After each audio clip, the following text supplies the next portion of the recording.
ഒരു നിമിഷത്തെ ദേഷ്യം ഒരു ജീവിതത്തിൻ്റെ നഷ്ടമാകരുത്.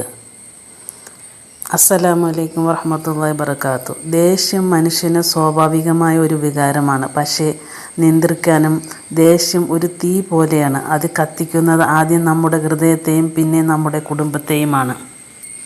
ഒരു നിമിഷം ചിന്തിച്ചു നോക്കൂ. ഭർത്താവ് ദേഷ്യത്തിൽ ഭാര്യയോട് ഒരു കടുത്ത വാക്ക് പറഞ്ഞു.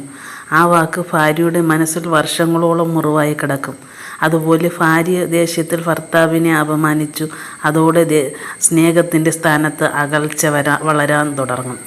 നമ്മൾ മാതാപിതാക്കൾ ദേഷ്യത്തിൽ മക്കളെ ശകാരിക്കുകയും അടിക്കുകയും ചെയ്യുമ്പോൾ മക്കൾക്ക് മാതാപിതാക്കളെ സ്നേഹിക്കുന്നതിനേക്കാൾ ഭയപ്പെടാനാണ് തുടങ്ങുക. ചില കുട്ടികൾ ആത്മവിശ്വാസം നഷ്ടപ്പെടുത്തും, ചിലർ മിണ്ടാതെയുമാകും, ചിലർ പിന്നീട് അതേ ദേഷ്യം മറ്റുള്ളവരോട് പ്രകടിപ്പിക്കുന്നതായും കാണാം. എത്രയോ കുടുംബങ്ങൾ ഒരു നിമിഷത്തെ ദേഷ്യം കാരണം തകർന്നു പോയിട്ടുണ്ട്. എത്രയോ ബന്ധങ്ങൾ അവസാനിച്ചിട്ടുണ്ട്.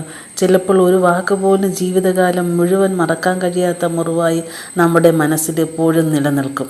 അതുകൊണ്ടാണ് മുത്തുനബി സല്ലല്ലാഹു അലൈഹി വസല്ലം തങ്ങൾ പറഞ്ഞ ദേഷ്യപ്പെടരുത്. ഒരാൾ പലവട്ടം ഉപദേശം നബിയോട് ചോദിച്ചപ്പോഴും നബി പറഞ്ഞത് ഇങ്ങനെയാണ്. നബി സല്ലല്ലാഹു അലൈഹി വസല്ലം പറഞ്ഞങ്ങനെ വീണ്ടും വീണ്ടും പറഞ്ഞ ഒരേ ഒരു വാക്കാണ്, നമ്മൾ ദേഷ്യപ്പെടരുത്. അപ്പോൾ ദേഷ്യം വരുമ്പോൾ നമ്മൾ എന്ത് ചെയ്യണം? നമ്മൾ മനുഷ്യരാണ്. നമ്മൾ ദേഷ്യപ്പെടാതെ ഇരിക്കുകയില്ല. എപ്പോഴും നമ്മുടെ മനസ്സിൻ്റെ വികാരങ്ങൾ പലതായി മാറിക്കൊണ്ടിരിക്കും. അപ്പോൾ ദേഷ്യം നമുക്ക് വരും. പക്ഷെ ആ സമയത്ത് നാം എന്ത് ചെയ്യണം? നമുക്ക് ദേഷ്യം വരുമ്പോൾ ആദ്യം ആണെങ്കിൽ നമുക്ക് നിയന്ത്രിക്കാൻ കഴിയും. അതെന്ത് ചെയ്യണം? ആദ്യം സംസാരം നിർത്തുക. ഉടനെ മറുപടി പറയരുത്. കാരണം ദേഷ്യത്തിൽ പറയുന്ന വാക്കുകൾ 1000 പ്രാവശ്യം കേൾപ്പിച്ചാലും തിരികെ എടുക്കാൻ കഴിയില്ല. നമുക്ക് ദേഷ്യം വന്നാലും മറ്റുള്ളവർ നമ്മോട് ദേഷ്യപ്പെട്ടാലും അവരുടെ സ്വഭാവം നന്നാക്കുവാൻ വേണ്ടിയും നമ്മൾ ഈ അള്ളാഹുവിൻ്റെ മഹത്തായ 2 ഇസ്മുകളാണ് ഇത്. ആ ഇസ്മുകൾ ഓതുമ്പോൾ തീയിൽ വെള്ളം ഒഴിച്ചതുപോലെ ദേഷ്യം കെട്ടണകും എന്നുമാണ്. ഈ ഇസ്മുകൾ പതിവാക്കിയാൽ നമ്മളുടെ മുമ്പിൽ ദേഷ്യപ്പെടുന്നവർ നമ്മളുടെ മുമ്പിൽ വിനയാധീനായി നിൽക്കുമെന്നും നമ്മുടെ മക്കൾ, ഭർത്താക്കന്മാർ, മാതാപിതാക്കൾ അങ്ങനെ ഒരുപാട് പേരുണ്ട്. നമുക്ക് സഹിക്കാൻ വയ്യാത്ത വിധം നമ്മളോട് ദേഷ്യപ്പെടുമ്പോൾ ഈ ഇസ്മുകൾ ചൊല്ലിക്കൊണ്ട് ദുആ ചെയ്യുക. ആദ്യത്തെ ഇസ്മാണ് യാ അലീമു യാ അല്ലാ, യാ ഹലീമു യാ അല്ലാ, യാ ഹലീമു യാ അല്ലാ. അത്യന്തം സഹനമുള്ളവനെ. ഈ ഇസ്മു ഒരു 88 തവണ ഓതുക.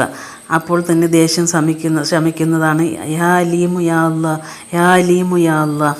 യാ അലീമു യാ അല്ലാ എന്ന് തന്നെ അർത്ഥം തന്നെ നിങ്ങൾ നോക്കൂ. സഹിഷ്ണുതയുള്ള അല്ലാഹുവേ, എനിക്ക് ക്ഷമയും സമാധാനവും നൽകണേ എന്നാണ് അർത്ഥം അത് ഓതുന്നത്. രണ്ടാമത്തെ ഇസ്മ യാ റഊഫ് യാ അല്ലാ, യാ റഊഫ് യാ അല്ലാ, യാ റഊഫ് യാ അല്ലാ. അത്യന്തം കരുണയുള്ള അല്ലാഹുവേ, എൻ്റെ ഹൃദയത്തിൽ മൃദുത്വവും കരുണയും നിറയ്ക്കണമേ. എൻ്റെ ഹൃദയത്തിൽ മൃദുത്വവും കരുണയും നിറയ്ക്കണമേ എന്നാണ് അതിന് തന്നെ അർത്ഥം. എത്രയൊക്കെ ദേഷ്യപ്പെട്ടുകൊണ്ടിരിക്കുവോ ആ സമയത്തെല്ലാം നമ്മൾ ഇതെല്ലാം ചൊല്ലി നോക്കുക. അല്ലാഹു നമ്മുടെ ദേഷ്യം ശമനമാക്കുകയും ചെയ്യും. മറ്റുള്ളവരുടെ ദേഷ്യം കുറയ്ക്കുവാനും സാധിക്കും. ഒരു 10 പ്രാവശ്യം ചെല്ലുമ്പോൾ തന്നെ നമ്മളുടെ ദേഷ്യം പകുതി കുറയുന്നത്. നമ്മുടെ ദേഷ്യം കുറയുകയും ചെയ്യും, മറ്റുള്ള ദേഷ്യം കുറയ്ക്കാനും കഴിയും. അതുകൊണ്ട് ചൊല്ലി നോക്കൂ. ഈ ഇസ്മുകൾ ചൊല്ലിക്കൊണ്ട് അള്ളാഹുവിനോട് സഹായം തേടുക. കൂടാതെ നബി സല്ലല്ലാഹു അലൈഹി വസല്ലം തങ്ങൾ പഠിപ്പിച്ചതുപോലെ സുന്നത്തുകളും പാലിക്കുക, മൗലം പാലിക്കുക, ഒളു കൊടുക്കുക, നിലമാറുക. ഇതൊക്കെയാണ്. ഓർക്കുക, ശക്തൻ മറ്റുള്ളവരെ തോൽപ്പിക്കുന്നവനല്ല. ദേഷ്യം വരുമ്പോൾ സ്വന്തം മനസ്സിനെ നിയന്ത്രിക്കുന്നവനാണ് യഥാർത്ഥ ശക്തൻ. അള്ളാഹു നമ്മുടെ വീടുകളിൽ സ്നേഹവും സമാധാനവും നിറയ്ക്കട്ടെ. നമ്മുടെ ദേഷ്യത്തെ നിയന്ത്രിക്കാനും നല്ല സ്വഭാവമുള്ളവരായി ജീവിക്കാനും തൗഫീഖ് നൽകുമാറാകട്ടെ. അള്ളാഹു നമ്മുടെ എല്ലാ ഹലാലായ ആഗ്രഹങ്ങളും നിറവേറ്റി തരുമാറാകട്ടെ. എല്ലാവരും ഒന്ന് ലൈക്ക് ചെയ്ത് കമൻറ്റ് ചെയ്യണേ. നിങ്ങളുടെ സപ്പോർട്ടാണ് മുമ്പോട്ട് പോകുന്നത്. നിങ്ങളെല്ലാവരും സഹായിക്കുന്നത് കൊണ്ടാണ് ഞാൻ എൻ്റെ വീഡിയോ മുമ്പോട്ട് പോകുന്നത്. എല്ലാവരും പ്രോഡക്റ്റ് ടാഗ് ഒരുപാട് പേർ എനിക്ക് വേണ്ടി അത് ഓർഡർ ചെയ്തുകൊണ്ട് അങ്ങനെയൊക്കെ കിട്ടുന്ന വരുമാനം കൊണ്ടാണ് എനിക്ക് പോകുന്നതല്ല. നിങ്ങളുടെ സഹായം, നല്ല സഹോദരങ്ങളാണ്, നല്ല സന്തോഷമാണ്. അൽഹംദുലില്ലാഹ്. ഞാൻ